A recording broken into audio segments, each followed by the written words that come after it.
Hay momentos en la astronomía que han transformado nuestra comprensión de los cielos.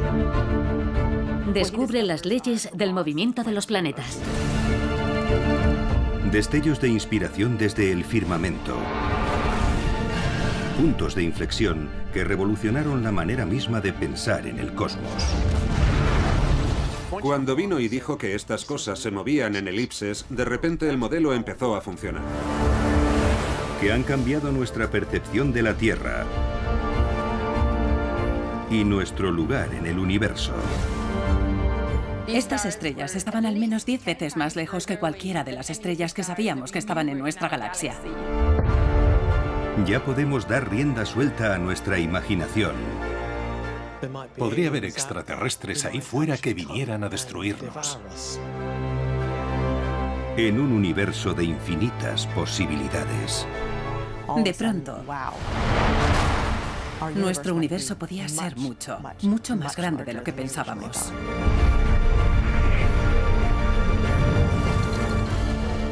Esta es la historia de la obsesión de la humanidad por el cielo y del sentido del universo para nuestros antepasados. La historia de cómo pasamos de un mundo regido por seres sobrenaturales al cosmos descubierto por la astronomía científica. De cómo vemos otros mundos y buscamos el lugar que nos corresponde entre ellos. Esta es la historia de nuestros cielos ancestrales. Cielos ancestrales.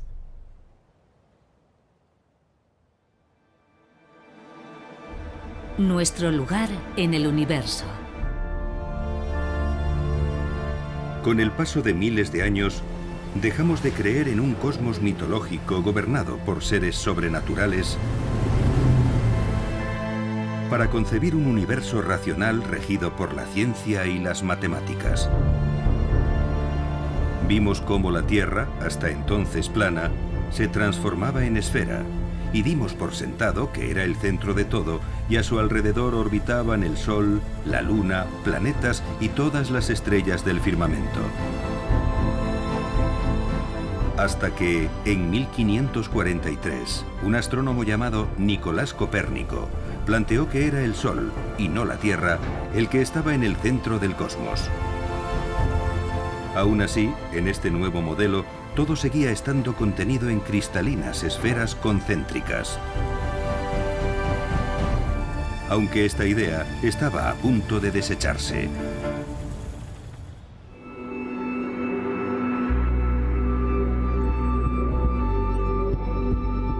En 1577, un gran cometa pasó muy cerca de la Tierra. Permaneció en el cielo más de 2 meses. La importancia del cometa de 1577 es que tenemos observaciones de él en todo el mundo. Perú, Japón, Italia, Turquía, y por tanto se puede fijar ese fenómeno en el tiempo. Se pensaba que los cometas eran grandes bolas de fuego, y en las distintas culturas se contaban leyendas que los describían como criaturas fabulosas. Los pueblos aborígenes australianos pensaban que era el temible espíritu maligno de la serpiente arco iris. Otras culturas imaginaban que los cometas eran dragones con aliento de fuego. En la mayoría de los casos se consideraban señales de mal augurio que traían mala suerte. Pero el gran cometa de 1577 haría posible una de las mayores transformaciones de la astronomía en 1400 años.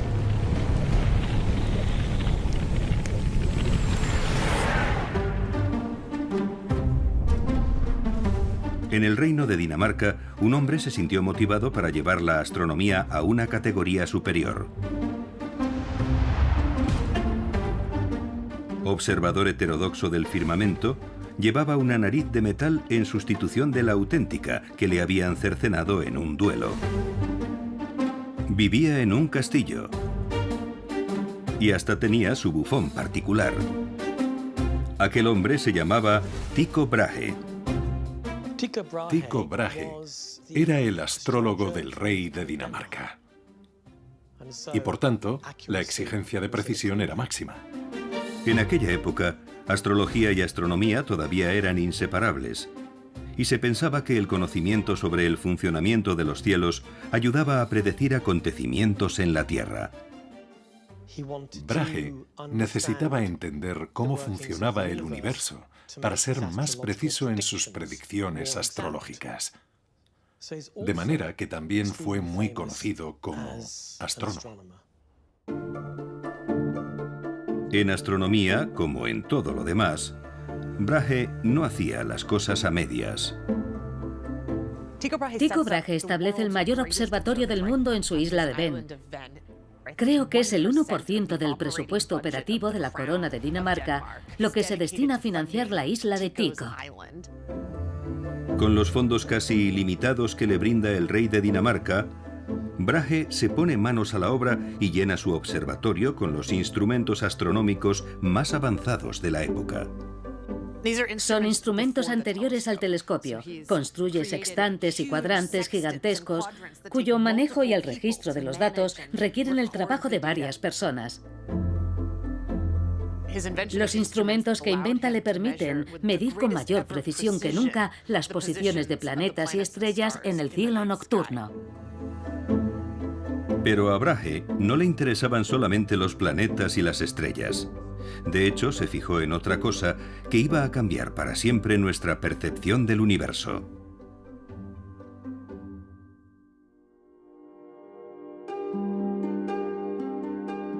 El 13 de noviembre de 1577, Brahe avistó el gran cometa desde su observatorio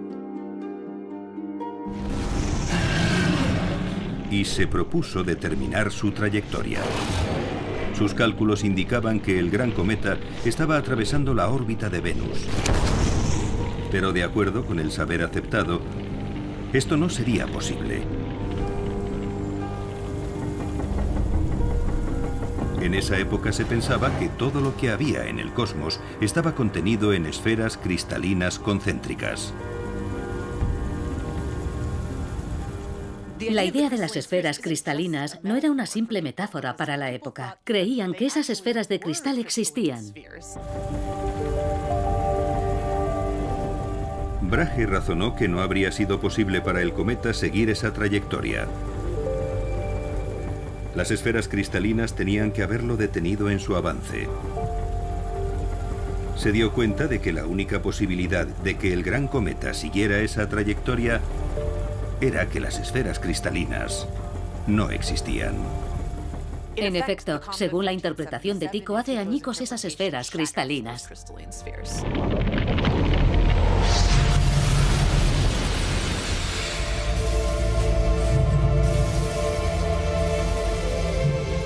Después de 2000 años, las esferas cristalinas habían desaparecido. Y ya aceptada la idea de un universo centrado en el Sol, la astronomía se adentró en una etapa completamente nueva.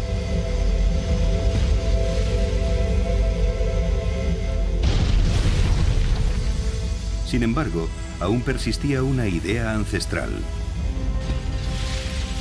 La creencia de que todo lo que había en el cielo se movía en círculos perfectos. Así fue hasta la llegada de un nuevo astrónomo.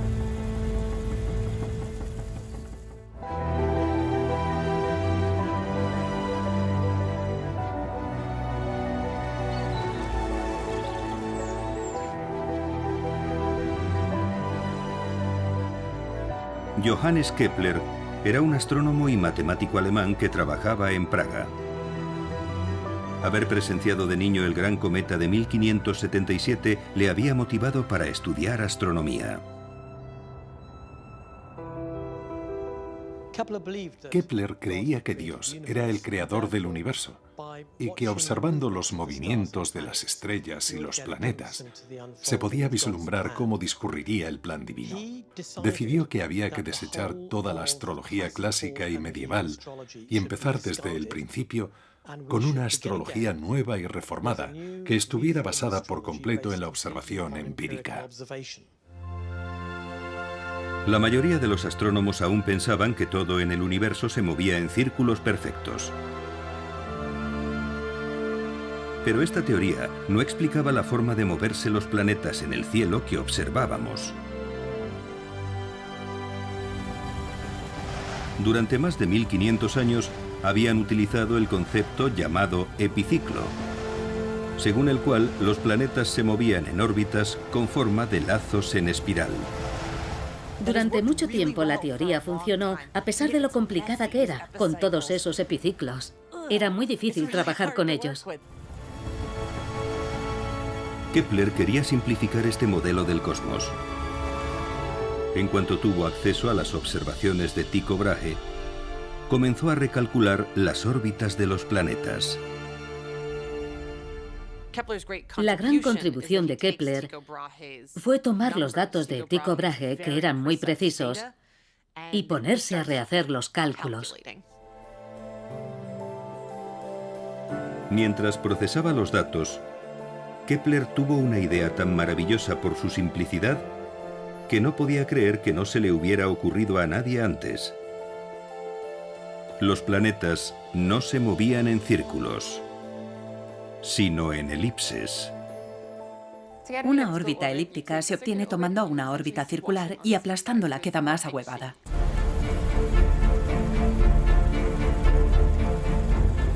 Supone un cambio tremendo. Los planetas no parecen realizar círculos exactos.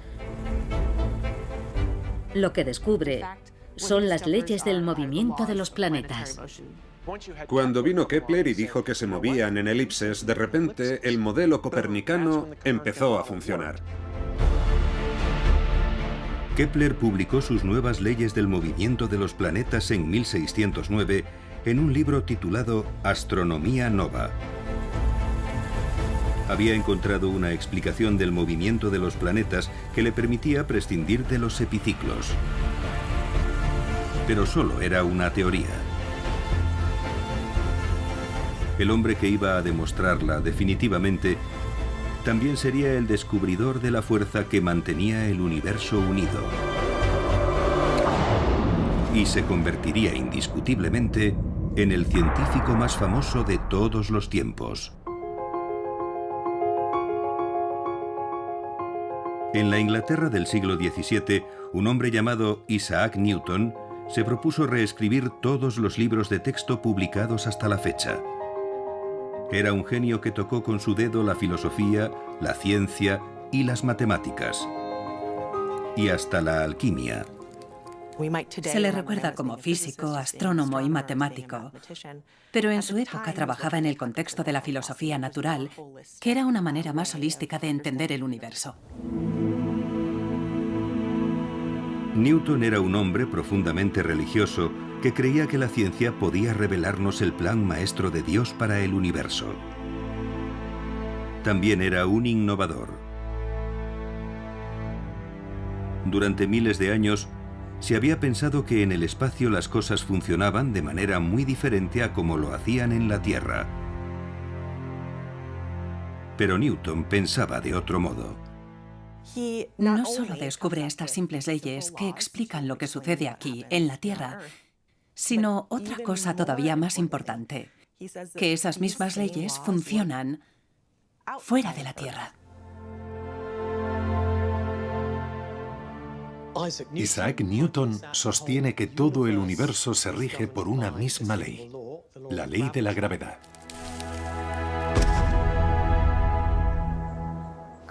La gravedad es una de las 4 fuerzas fundamentales de la naturaleza y es la fuerza de atracción que ejercen entre sí los objetos que tienen masa. Newton necesitaba encontrar la manera de demostrar su teoría de que la gravedad funciona del mismo modo en cualquier parte del universo. Y en 1680 llegó del espacio exterior la prueba de que así era. El cometa era muy luminoso y podía verse a pleno día. Fue motivo de polémica en el círculo de Newton, porque habían visto pasar un cometa en 1680 y después otro en 1681, y se planteaban si era el mismo cometa o eran 2 distintos. Newton se dio cuenta de que su teoría de la gravedad contenía la solución al dilema. El cometa de 1680 y el de 1681 eran un mismo cometa. Y argumentó que habría recorrido todo el sistema solar antes de que la fuerza de gravedad del Sol lo obligara a regresar de nuevo. Comprenden que ha viajado alrededor del Sol y está regresando por el otro lado de su órbita. Newton comprendió que la gravedad del Sol había hecho que el cometa trazara una órbita elíptica a través del cosmos. Entonces, la teoría de que los planetas se movían en órbitas elípticas también podría sustentarse en la fuerza de la gravedad. Supongamos que te lanzo una pelota, que sería un planeta recién formado con cierta velocidad inicial. Iría en línea recta hacia ti. Pero si activamos una fuerza de atracción en el centro de la habitación, que sería la fuerza de la gravedad del Sol,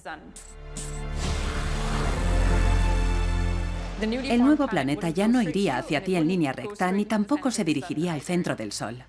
Se movería formando una curva elíptica. La gravedad impulsaba las órbitas elípticas y era el pegamento que mantenía el universo unido.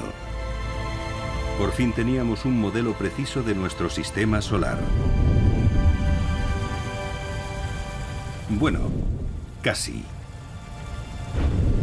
Pero antes de ampliar un poco más nuestro conocimiento del firmamento, quedaba por resolver un problema en la Tierra. A principios del siglo XVI, los grandes imperios coloniales comenzaron a expandirse por todo el planeta. Había prisa por conquistar y explotar las riquezas de los territorios recién descubiertos. Para las naciones con actividad marítima como Inglaterra, España y Francia, navegar con precisión y seguridad era imprescindible. Hay un ejemplo de un barco que estuvo perdido intentando averiguar dónde estaban en medio del vasto océano, mientras cientos de hombres de la tripulación morían de escorbuto. Realmente era una cuestión de vida o muerte. En 1707, un error de navegación hizo que una flota se estrellara en las Islas Sorlingas, frente a la costa suroccidental de Inglaterra. Fue una de las catástrofes marítimas con mayor número de víctimas mortales de toda la historia. Hasta 2000 marinos perdieron la vida. Hubo un clamor de indignación pública. No estaba bien que la gente saliera al exterior a comerciar en nombre de Inglaterra y muriera en el viaje de vuelta.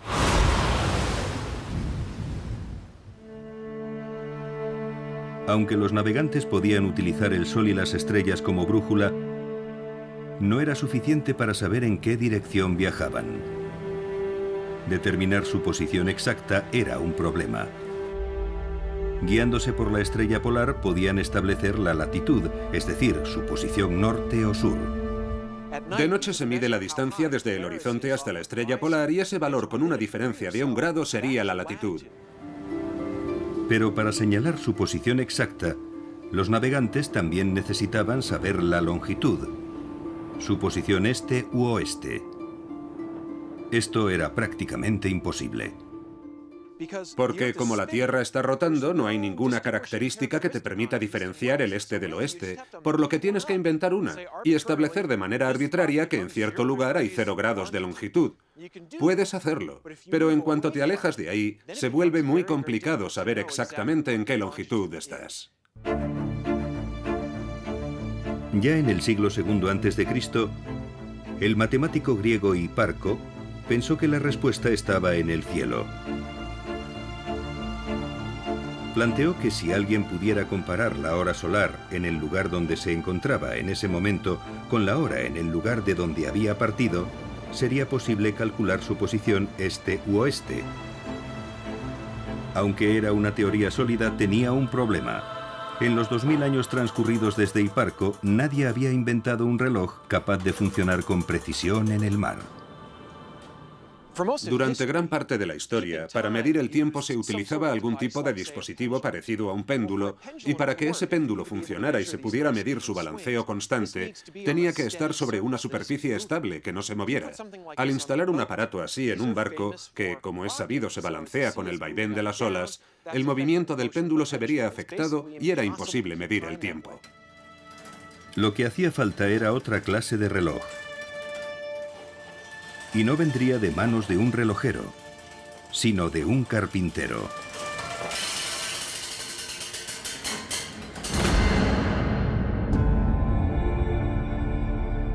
En 1714, ante la presión creciente de la comunidad marítima, el gobierno británico aprobó una ley llamada Ley de la Longitud. Ofrecían una recompensa equivalente a $2 millones actuales a quien fuera capaz de resolver el problema de calcular la longitud en el mar. John Harrison era un ebanista del norte de Inglaterra a quien le apasionaba la reparación de relojes y vio una oportunidad de rentabilizar su afición. Se propuso diseñar un reloj marino. Estaba convencido de que sería el más exacto que el mundo había conocido. Aquí a mi izquierda está el reloj marino de John Harrison, el llamado H1. Presenta una serie de innovaciones ideadas por el propio Harrison. En lugar de un péndulo tiene estas maravillosas pesas. Y todo lo que afecte a una afectará a la otra en sentido contrario, y por tanto todo error causado por movimientos será neutralizado entre ambas.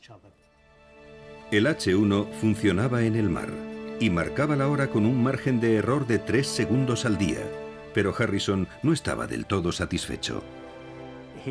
Se dio cuenta de que en realidad un reloj fijo no era la solución. Así que volvió a la mesa de dibujo. A principios de 1750, empezó a ver la solución en modelos compactos. El reloj inventado finalmente por Harrison fue el H4. Había dado con un diseño que consistía en una rueda volante grande y pesada que oscilaba a gran velocidad.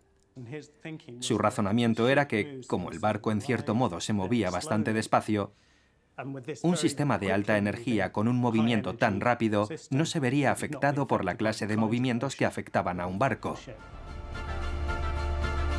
El prototipo H4 de Harrison se puso a prueba en 1764 y funcionó.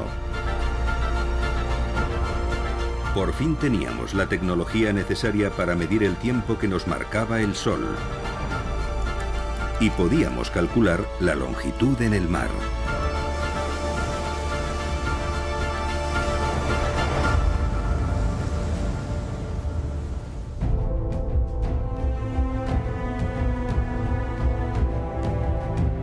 A mediados del siglo XVIII, además, la tecnología nos estaba ayudando a hacer grandes avances en astronomía. Desde la invención del telescopio, habíamos podido explorar cada vez más el cosmos. El telescopio es el primer instrumento científico que funciona como extensión de los sentidos humanos. Y a medida que el telescopio fue aumentando de precisión y tamaño, nos descubrió más y más cosas de nuestro sistema solar.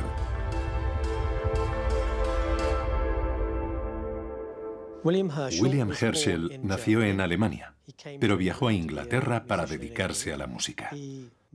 Se mudó a la ciudad de Bath, donde también desarrolló un profundo interés por la astronomía. Trabajaba y colaboraba con su hermana Caroline, quien también llegó a ser una distinguida astrónoma.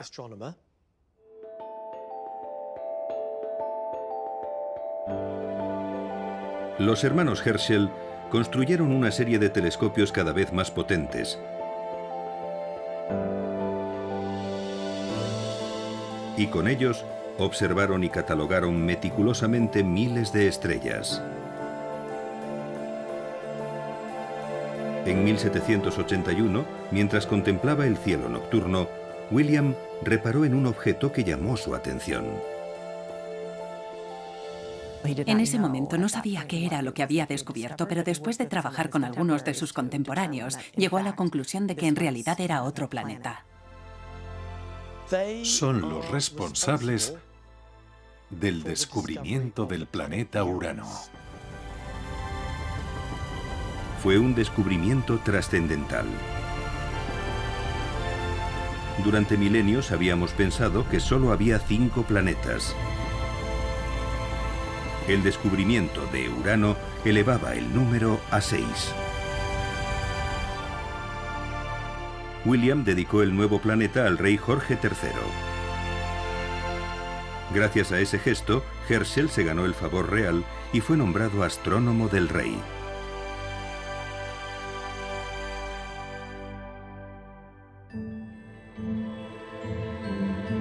Lo que significaba que Herschel ya podía disponer de la libertad y fondos necesarios para construir telescopios mayores y mejores.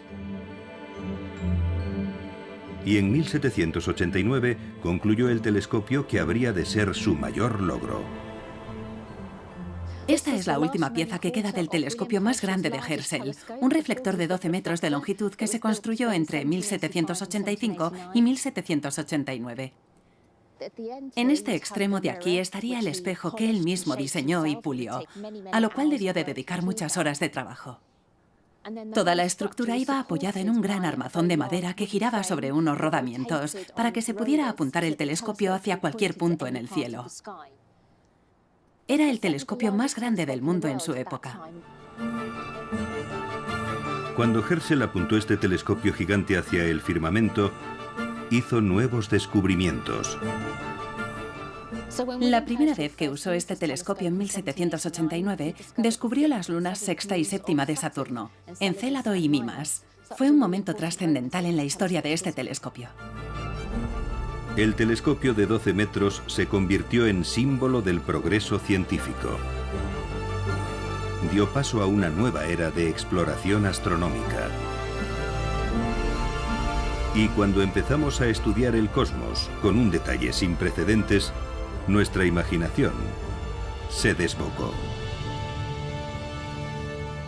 Un efecto directo de la tecnología sobre nuestra capacidad de mirar más allá en el universo y de imaginar cómo se podría viajar por él está en la ciencia ficción.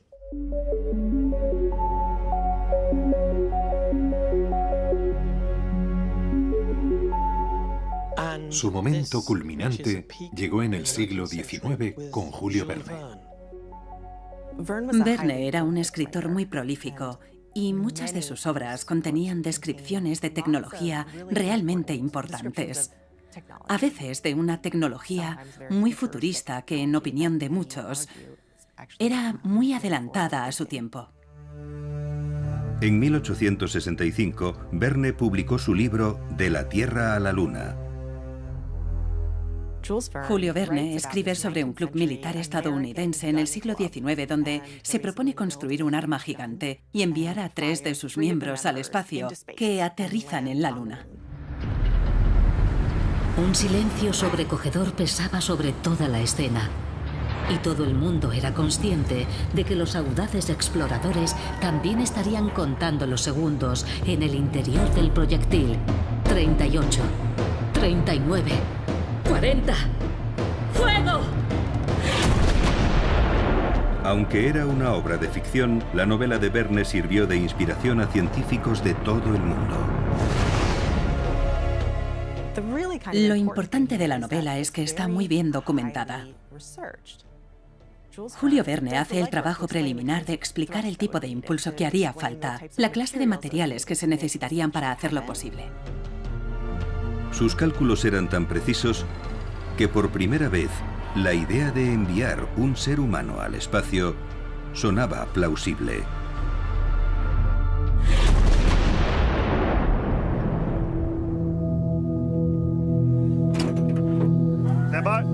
Pero aunque pareciera una teoría sólida, cualquier experto en artillería habría objetado que la realidad no es tan simple. Soy Gary White, pertenezco a la dotación de artillería de Campo 13 Bravo. Esta pieza de artillería que tengo delante es un obús de carro de 75 milímetros M1A1. El rango de estos obuses es de 8,8 kilómetros. Normalmente se consiguen rangos superiores con los obuses que tienen un cañón más largo, ya que permite que el proyectil alcance mayor velocidad y por tanto tenga mayor rango. Para hacer realidad el disparo a la luna de Verne, habría que multiplicar por más de 15 la longitud del cañón descrito en la novela. Teóricamente es posible, pero en la práctica las posibilidades son casi nulas. Y resultó que había algo con lo que Julio Verne no había contado. Las fuerzas de gravedad que experimenta un proyectil al salir disparado del cañón son extremas, como poco. Someter a una persona a la misma presión que un proyectil de artillería al ser disparado no saldría bien. Terminaría con los huesos rotos, sería su muerte segura.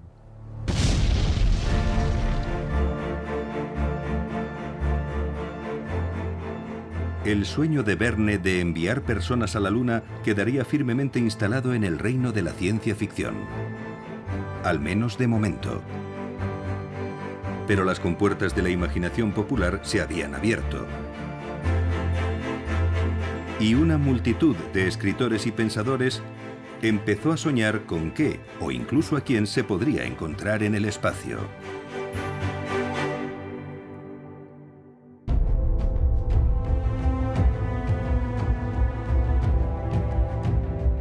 En 1877, el planeta Marte pasó excepcionalmente cerca de la Tierra. Y en Milán, un astrónomo italiano llamado Giovanni Schiaparelli aprovechó la oportunidad para estudiar el planeta rojo con un detalle sin precedentes. Schiaparelli llenó sus cuadernos de dibujos a mano de Marte, describiendo todas las características que veía a través de su telescopio. Y levantó mapas detallados de un paisaje marciano lleno de lo que calificó de continentes y mares. Una de las observaciones que hizo fue que en la superficie de Marte había una especie de entramados de líneas a los que llamó canali, que en italiano viene a significar cauces.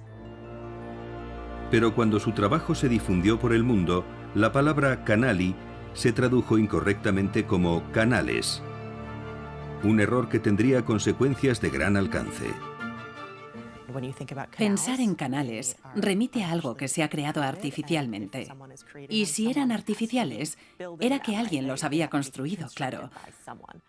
Alguien tenía que haberlos creado. Y esta clase de especulación ha durado hasta hoy mismo, sobre que los marcianos existen y lo que pueden estar haciendo.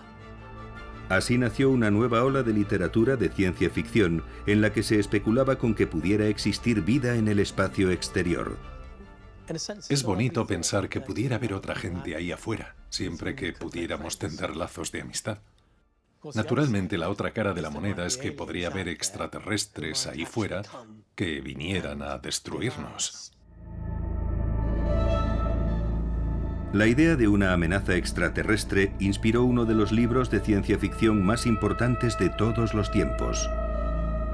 La obra de H.G. Wells, La Guerra de los Mundos. Un relato en el que una civilización extraterrestre hostil procedente de Marte invade la Tierra.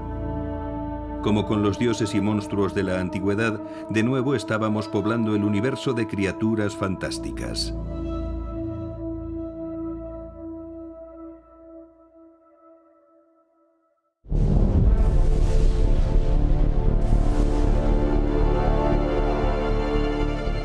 A comienzos del siglo XX,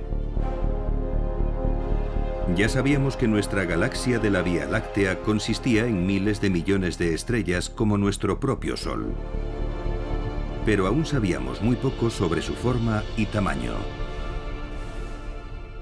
En 1920 no sabíamos que el universo se extendía más allá de nuestra galaxia. Había un consenso general sobre que el universo consistía en la galaxia de la Vía Láctea y nada más. El propio Albert Einstein pensaba que el universo era finito y que todo lo que contenía siempre había estado en el mismo lugar. Cuando Einstein resolvió sus propias ecuaciones y planteó cómo pensaba que era el universo, era estático. Siempre había sido así. Pero la teoría de la mente científica más brillante de todos los tiempos estaba a punto de ser invalidada por un hombre que vestía hábitos. En la pequeña ciudad de Charleroi, en Bélgica, vivía un sacerdote católico llamado Georges Lemaitre. Había sido ordenado sacerdote en 1923, 7 años después de que Einstein publicara su teoría de la relatividad general. Pero Lemaitre no solo era un hombre religioso, también era un hombre de ciencia. Lemaitre era un teórico, de modo que trabajaba con pluma y papel. Puso un gran empeño en explicar que la Biblia no era un libro astronómico. Cuando Lemaitre, que era un matemático brillante, recalculó él mismo las ecuaciones de Einstein, llegó a una conclusión muy diferente. Lo que Lemaitre nos dejó fue una solución a las ecuaciones de Einstein basadas en la teoría general de la relatividad, que demuestran que el universo estaría expandiéndose. La idea era contraria a siglos de astronomía. El propio Einstein tenía dificultades para creer que podía ser verdad. Lo que hacía falta era demostrarla.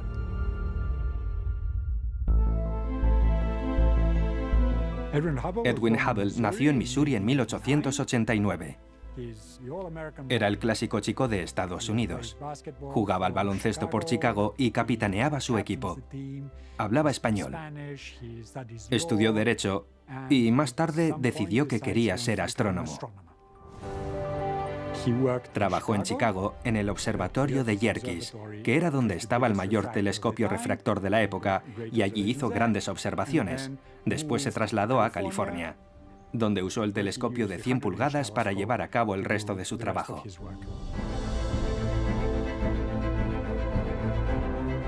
El telescopio de 100 pulgadas que había en el observatorio de Hooker, en California, era el más potente del mundo en aquella época. Hubble lo usó para estudiar nebulosas, unas distantes y difusas nubes de luz que llevaban siglos confundiendo a los astrónomos. Una de estas nebulosas en particular captó el interés de Hubble. Por primera vez, gracias a la altísima resolución disponible, tomó imágenes de la nebulosa de Andrómeda. Hubble observó que la nebulosa de Andrómeda no era una nube de gas como se pensaba desde hacía mucho tiempo. En realidad era una colección inmensa de estrellas diferenciadas. Y estaba a punto de resolver el ancestral enigma de lo que Andrómeda era en realidad. En esa época, la mayoría de la gente pensaba que nuestra Vía Láctea era la única galaxia del universo y que Andrómeda formaba parte de ella. Hubo un gran debate sobre si esa nube de estrellas estaba dentro de nuestra galaxia o fuera de ella. Pero Hubble tenía otras ideas. Se propuso calcular la distancia a Andrómeda desde la Tierra. Y para ello usó una técnica muy parecida a la que empleamos actualmente para calcular la distancia a la que se encuentra un foco de luz observando su intensidad. Midiendo la intensidad del brillo de las estrellas de Andrómeda, Hubble logró determinar la distancia a la que estaba. Descubrió que esas estrellas estaban al menos 10 veces más lejos que cualquiera de las estrellas que sabíamos que estaban en nuestra galaxia. Fue un hallazgo increíble para la astronomía. Hubble comprendió que si había sistemas de estrellas fuera de la Vía Láctea, el universo era más grande que nuestra galaxia. Fue una revolución. Que las galaxias, las nebulosas que estaban viendo, fueran en realidad galaxias. Universos insulares las llamaron. Es capaz de demostrar que existen galaxias fuera de la Vía Láctea. Y lo que dice es que nuestro universo podía ser mucho, mucho más grande de lo que pensábamos.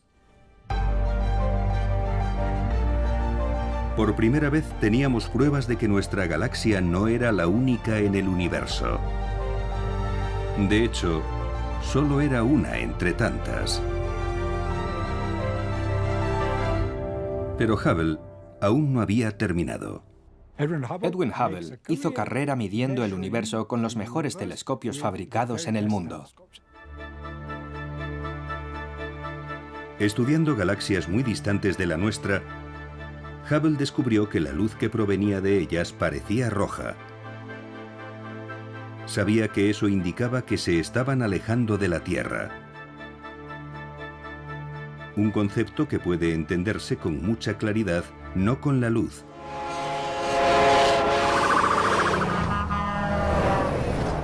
sino con el sonido. En el colegio siempre se pone el ejemplo de la sirena de una ambulancia o un tren para explicarlo. Oyes que el tono va cambiando a medida que el objeto se acerca o se aleja de ti.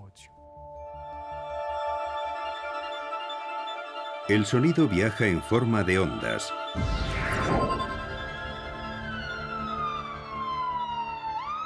Cuando una ambulancia se acerca a nosotros, la longitud de onda de la sirena se comprime. Pero cuando pasa junto a nosotros y se aleja, la longitud de onda se expande y el tono de la sirena va bajando a medida que la ambulancia se aleja en la distancia. Con la luz pasa exactamente lo mismo. Pensamos en la luz como una onda con una sucesión de crestas y valles, y la distancia entre dos crestas la llamamos longitud de onda. La longitud de onda de la luz determina su color. Una longitud de onda corta se ve azul y una más larga se ve roja. Igual que el sonido, la longitud de onda de la luz va cambiando a medida que se acerca a nosotros o se aleja. Tomemos, por ejemplo, una farola. Si uno echara a correr muy deprisa en dirección a una farola, la luz que verían sus ojos sería azul. Y si se alejara muy deprisa de ella, de espaldas, lógicamente, porque tendría que estar mirándola mientras se aleja, la vería más roja. Pues bien, cuando miramos al universo sucede algo muy parecido. Si las galaxias avanzan hacia nosotros, se verán de color azul. En cambio, si se están alejando, se verán rojas. Fue un momento trascendental para la astronomía. Las galaxias se están alejando. Eso significa que el universo se está expandiendo. Y un universo en expansión lo cambiaba todo. Por primera vez en la historia supimos que no era estático, sino dinámico. Estábamos más cerca que nunca de comprender cómo se formó el universo.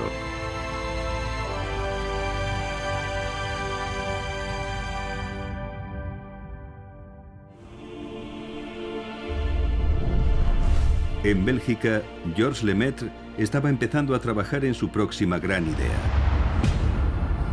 El hecho de que el universo se estuviera expandiendo era la prueba de que sus cálculos matemáticos eran correctos y los de Einstein estaban equivocados.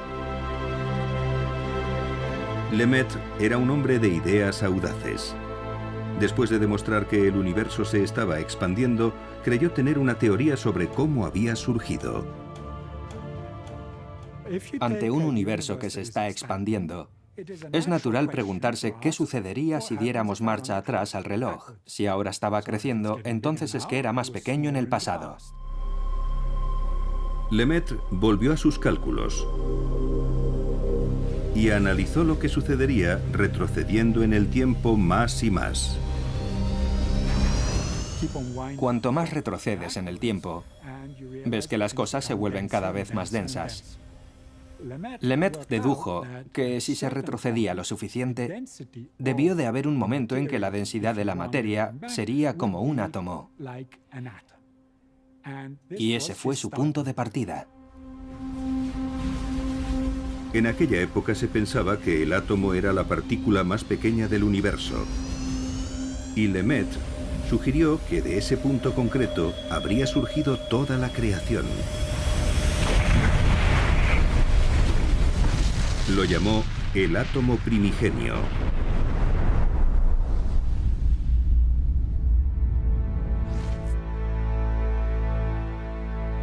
Era una idea sumamente innovadora. La teoría de la relatividad general de Einstein afirmaba que el universo siempre había estado ahí. no podía tener un principio. Pero Lemaitre proponía todo lo contrario, que el universo había surgido de un solo punto. En algún momento se expande, explota, estalla.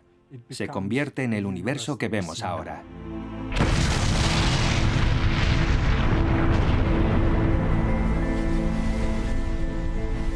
Lemaitre había iniciado los cimientos para la teoría del Big Bang.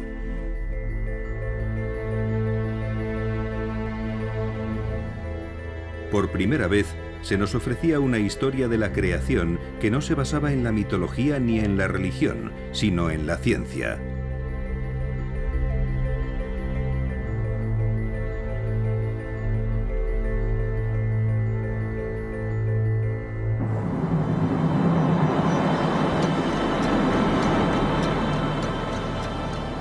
Ha pasado un siglo desde que Hubble y Lemaitre propusieron que nuestro universo tenía un origen. En ese tiempo hemos lanzado al espacio satélites y telescopios que nos están ayudando a ver mejor que nunca y a continuar el trabajo que ellos comenzaron. El telescopio espacial más famoso de todos lleva el nombre del propio Hubble. Y en 2012 nos ofreció una de las imágenes más emblemáticas de la astronomía moderna. Conocida como el campo profundo extremo del Hubble, reveló por primera vez la verdadera extensión de nuestro universo. Prácticamente todo lo que se ve en la fotografía son galaxias. Miles de millones de estrellas en cada una de esas estructuras que pueden ver detrás de mí. Por ella sabemos que hay decenas de miles de millones de galaxias en el universo. Actualmente calculamos que existen como mínimo 100.000 millones de galaxias en nuestro universo. Algunos piensan que podría haber incluso el doble. Es posiblemente la imagen más profunda del cielo que se ha tomado nunca, y por tanto nos lleva más lejos en la historia de nuestro universo. Y cuanto más lejos miramos en busca de más galaxias, más retrocedemos también en el tiempo, hasta los mismos confines del universo visible. Podemos observar la misma luz primigenia que emitió el universo. Lo llamamos radiación de fondo de microondas y es la energía remanente de lo que pensamos que fue el origen del universo. La radiación de fondo de microondas nos ha servido para calcular la antigüedad que puede tener el universo. Actualmente, según los astrónomos, la edad del universo estaría en torno a los 13.800 millones de años. Eso significa que en las imágenes más profundas que tenemos, estaríamos viendo un universo que se creó hace 13.800 millones de años. Las nuevas tecnologías siguen mejorando nuestra observación y comprensión del universo. En 2019, finalmente logramos una imagen de algo que Albert Einstein fue el primero en predecir: un agujero negro. Pero aún no hemos saciado nuestro afán de conocimiento.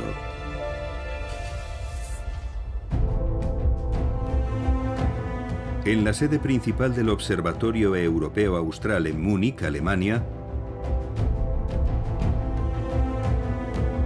Jason Spairomilio se encarga de supervisar la construcción de varias partes del telescopio óptico más grande del mundo. Se llama ELT. El ELT es un telescopio tremendamente grande. No hemos sido muy originales con el nombre, pero lo define bien. Son las siglas en inglés de telescopio extremadamente grande.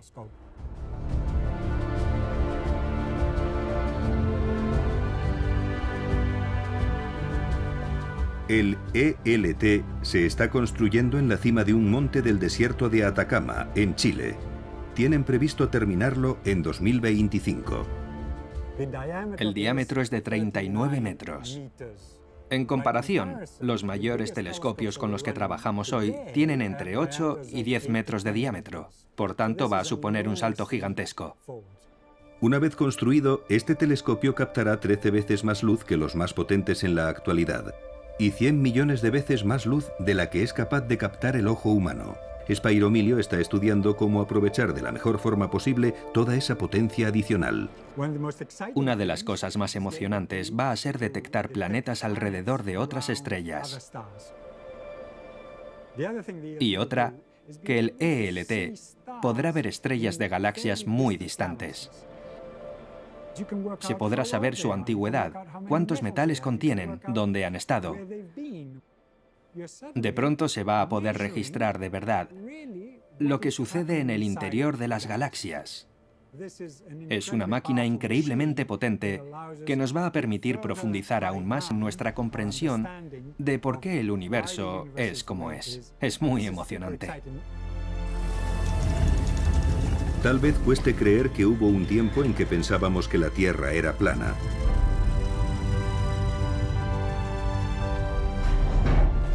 Que estábamos en el centro de todo. Y que el universo empezaba y terminaba en nuestra galaxia.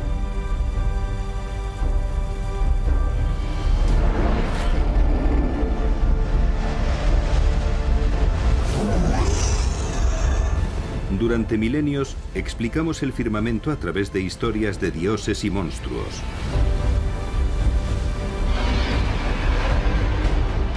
Pero con la invención del telescopio, comenzamos a descubrir un universo racional.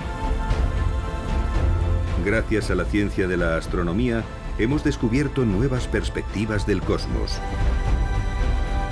Aunque todavía queda mucho por descubrir. Nuestra comprensión del universo todavía es muy incompleta. Todo lo que sabemos de los planetas, las estrellas y los gases solo abarca el 5% del universo visible. El 95% restante sigue siendo en gran medida un misterio. Y hasta que tengamos al fin las respuestas científicas a las grandes preguntas, siempre nos quedará espacio para rellenar con la imaginación.